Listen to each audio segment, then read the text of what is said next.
안녕하십니까 여러분, 압구정 수달입니다. 압구정 2구역 신현대 아파트 설계 공모한 현대고와 신사공원 사이에 전시를 하다 보니까 많은 분들이 앞으로의 신현대의 모습 어떤 식으로 그려질까 관심들을 보이고 계시는데요. 이번에 발표된 설계 공모한 3가지 작품 중에서 한 곳을 선정을 한 후에 6월 말에 총회를 통해서 이 중에서 설계 업체를 선정한다고 합니다. 공모안에 제출된 응모작들의 특징들 지금부터 말씀드리도록 하겠습니다. 기존에 참여했던 히림건설 같은 경우에는 3구역과 4구역의 참여로 중도에 포기했다고 하고요. 첫 번째입니다. 사무종합건축사 사무소와 세계적인 건축가 리차드 마이어 그리고 발슬리 이렇게 3곳의 컨소시엄으로 진행된 설계안인데요. 옆에 지금 링크를 하나 띄워드릴 거예요. 이게 바로 여기 QR코드거든요. 새롭게 이런 방식을 도입을 하셨더라고요. 화면을 정지 상태로 돌리신 다음에 QR을 사진으로 찍어주세요. 그러면 링크가 나올 겁니다. 이 링크 클릭하시면요. 내가 모델하우스 안에서 밖에 있는 한강 조망을 볼 수 있는 그런 체험을 하실 수가 있습니다. 가나다 3개 업체 모두 다 전평형 조합원 물량 한강 조망 가능하게 설계했다고 말씀하십니다. 사무종합건설의 설계의 특징은 40평 이상을 66.7%로 배정을 하셨대요. 최대한 대형 부분을 많이 확보를 해서 재산가치 7,350억 가량 정도를 추가 확보할 수 있도록 타입을 배정했다라고 말씀하시네요. 244 타입 이상이 51세대를 확보를 통해서 최고급 단지 실현을 위해서 노력했다라고 말씀하시네요. 기존의 30평대 이신 전용 84제곱미터 중에서 전용 84 타입을 대략 30여%로 설계를 하셨다 하고요.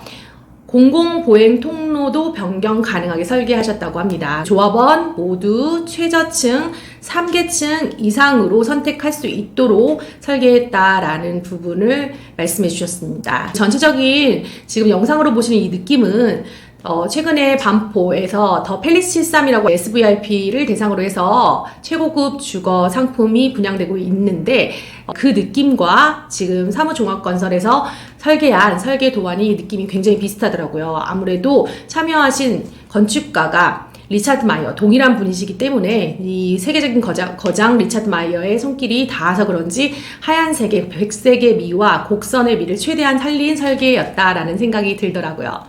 그리고 조경 디자인팀인 탐 발슬리 그리고 우리나라에서 유일하게 세계 3대 디자인상을 수상한 사무종합건설의 합작품으로 탄생된 설계입니다. 층고의 경우에는 요즘 고가 주택들을 보러 가시면은 많은 분들이 한 번쯤은 물어보시는 게 층고가 몇 미터예요? 라고 항상 물어보시거든요. 이 층고 부분이 높으면 높을수록 안으로 들어갔을 때의 그 개방감도 굉장히 뛰어나기 때문에 층고 부분도 관심이 많으신데요.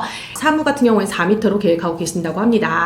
세계 최초 로봇 친화형 주거단지를 실현을 할 계획이다 하십니다.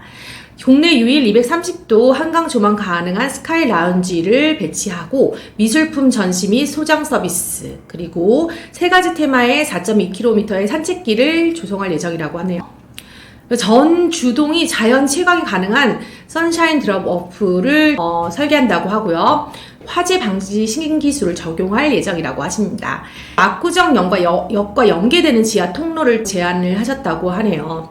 자, 이번엔 두 번째 업체입니다. ANU와 SMDP가 협업으로 진행한 설계안인데요. 국내 주거 디자인을 선도하는 ANU와 전 세계 10대 글로벌 조경 회사라고 브루스 칼리파와 디즈니랜드 조경을 맡은 WA 그룹과 협업을 했다고 하시네요. ANU 디자인 그룹의 경우에는 49층 설계와 69층 설계를 준비를 했더라고요. ANU 디자인 그룹은 신통기획의 기획업체로서 서울시와의 소통 부분에서도 조금은 더 소통을 원활하게 할 수 있다라는 부분을 피력해 주셨어요. 설계 1안인 49층 설계를 들여다보겠습니다. 건폐율이 15%래요. 그래서 개방감과 쾌적함을 누릴 수 있는 건폐율로 설계했다고 하고요. 초대형 프라이빗 광장, 그 다음에 호텔급 서비스 및 넓은 드롭오프, 전세대 한강 조망, 이 전세대 환강 조망의 경우에는 참여한 업체들 모두 다 전세대 환강 조망 가능하게 설계했다고 하니까 동일한 조건 안에서 여러분들이 판단하실 때는 동일하게 한강을 조망할 수 있지만 동강 간섭이라든지 또 어느 정도의 쾌적함을 누려볼 수 있나 부분도 조금 더 깊이 고민을 해보셔도 좋을 것 같아요. 두 번째는 신현대 아파트 현재 30평대와 그 다음 40평대 없이 바로 51평, 56평 그 다음 60, 61평 이렇게 넘어가기 때문에 중대형 평형이 많은 아파트입니다. 압구정 내에서도 대형이 반 이상을 차지하는 신현대의 평형을 고려해서 현재 설계하는 1대1 조합원 물량 그대로 더하기 임대 576세대. 그래서 조합원 분량의 설계를 보면은 최소 84부터 해서 최대 100평까지 설계가 나왔는데 100평형은 총 70세대로 구성을 했고 이 70세대는 또 특이합니다. 여기 영상 지금 보이시죠? 이렇게 보시면은 위쪽에 70세대의 경우에는 테라스가 같이 이렇게 구성이 돼 있어요. 보통 아파트들 보면은 최상부에 보통 커뮤니티를 설치하는데 설치하지 않으신 이유를 여쭤봤더니 외부 또는 타동, 다른 동에 있는 분들이 이렇게 막 다니다 보면은 엘리베이터가 많이 혼잡하고 붐빌 수 있는 그런 우려 부분을 막기 위해서 일부러 각 동마다 상부는 각 세대에 테라스로 구성을 했다고 합니다. 이 부분이 좀 특징이고요. 70세대는 테라스에 개별적으로 마당이 있어서 한강뷰를 세대 내에서 볼 수 있다는 부분이 장점이라고 합니다. 맨 앞 라인은 208 타입, 실사용 면적 85평으로 배정을 하고 저층은 108 타입, 복층형으로 설계한다고 하네요. 이 집안을 들어 올려가지고 저층 세대 1층이 일반 아파트 5층, 6층 정도라고 생각하시면 될 것 같습니다. 집안을 높였기 때문에 집안 밑은 부대시설로 구성할 예정이고 부대시설 면적은 강남 최대 규모로 세대당 15제곱미터 이상으로 설계할 예정이라고 하네요. 현재까지는 신축 아파트가 보통 최대로 해도 14제곱미터를 넘지 않았다고 하니까 아마 최고가 되지 않을까라는 설계라고 생각이 듭니다. 공공보행통로 이슈 해결은 덮개설 터널로 설치하고 차폐 터널, 차폐 식재, 레벨차로 분리할 예정이라고 하고요. 이렇게 영상 보시면 35개층 상부에다가 인피니티 풀을 설치할 예정이라고 합니다. 로비도 3개층으로 이렇게 준비를 하겠다. 그러면 워낙 이제 층고가 높다 보니까 호텔을 들어가는 느낌처럼 그렇게 설계를 하겠다라는 계획을 말씀하셨습니다.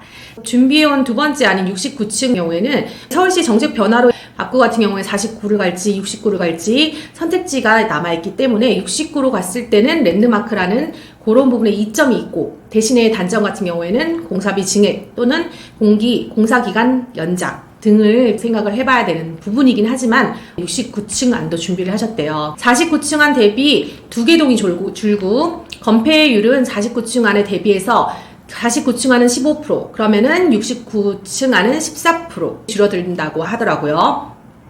중앙 광장도 더 넓어지겠고. 세 번째 업체입니다. DA 건축사 사무소와 세계적인 건축가 도미니크 페로라는 건축가가 협업으로 설계가 나왔는데요. 기존의 아파트의 설계와는 굉장히 다른 모습이었습니다. 이 건축은 가치 중심의 도시 주거 건축 전문가 그룹이라고 22년도 한국 건축문화대상 대통령상을 수상을 했다네요. 이 도미니코 페로라는 분 역시도 프랑스의 도시 설계사로서 건축가, 스위스 명예교수 등으로 알려져 있는 분인데 도미니크 페로가 굉장히 적극적으로 설계를 했다는 얘기를 들었어요. 여기 이 첫 번째 모습 정원이 어마어마하게 넓습니다. 3,600평이라고 합니다. 축구장 16개를 합쳐놓은 규모라고 하니까 어마어마하죠. 단지 안에 큰 공원을 조성할 계획이라고 하고요. 대규모로 공원을 배치한 이유인즉 이 가운데 부분이 이렇게 뚫려서 한강 조망도 아예 막는 부분 없이 그냥 개방감 있게 탁 트이게 보일 수 있도록 넓게 배치를 했다고 해요. 각 동별로 베르사유 궁전을 테마로 해서 구성을 했다고 합니다. 조합원들의 6개 동은 각 평형별로 같은 건물 안에서 골고루 섞여 있다고 합니다. 물론 앞쪽 배치는 대형 위주로 갈 예정이라고 하고요. 이렇게 각 동별로만 하고 브릿지 형태는 왜 안 넣냐라고 했는데 여기서 얻은 정보는 우리가 겉으로 보기엔 또 브릿지형이 되게 멋있어 보이는데 문제는 주동과 주동 사이에 걸면은 그 밑에 있는 세대가 빚이 안 들어간대요. 두 번째로는 건축비가 상향된다는 단점이 있대요. 그래서 일부러 브릿지 스카이 라운지는 하지 않았고 대신 각 세대별 스카이 라운지를 각각 구성을 하셨다고 합니다. 세대당 커뮤니티는 2.7평가량으로 배정할 예정이고 6개 스카이 라운지는 다음과 같은 모양이라고 합니다. 서울과 한강을 조망하는 팍시엘 이렇게 이름을 붙였고요. 세계 최초의 프라이빗 갤러리와 수장고를 배치했다고 합니다. 프라이빗 갤러리와 수장고가 7성급 호텔 주차 서비스를 제공한다고 하고요. 한 세대당 하나의 엘리베이터 사용할 수 있도록 설계한다고 합니다. 이 부분에서는 굉장히 큰 이점일 것 같아요. 전 세대의 한강 조망은 세 업체 모두 동일한데 다만 이제 개방감의 차이가 있을 것으로 예상됩니다. 지금부터 한번 정리해 보도록 하겠습니다. 강 경우에는 조합원의 주동은 7개 동이고 ANU 같은 경우에는 조합원의 주동이 10개 동, 그 다음 D의 경우에는 조합원의 주동이 6개 동으로 설계되어서 나왔습니다. 한강 조망 경우에는 세 업체 모두 다 가능하다. 다만 여러분들이 조금은 깊이 보실 부분이 선정했을 때 개방감이 더 넓고 혹은 좁고 이런 개방감의 차이가 있을 것으로 예상됩니다. 그 외에 층고, 천정고죠. 층고도 보셔야 되지만 천정고 높이도 보셔야 돼요. 층고는 첫 번째 사무 같은 경우는 4m, 두 번째 ANU 경우에는 층고가 3.5m, 그 다음에 경우에는 층고가 3.5m. 그래서 대략적으로는 평균적으로 지금 3m가량 된다라고 생각하시면 될 것 같습니다.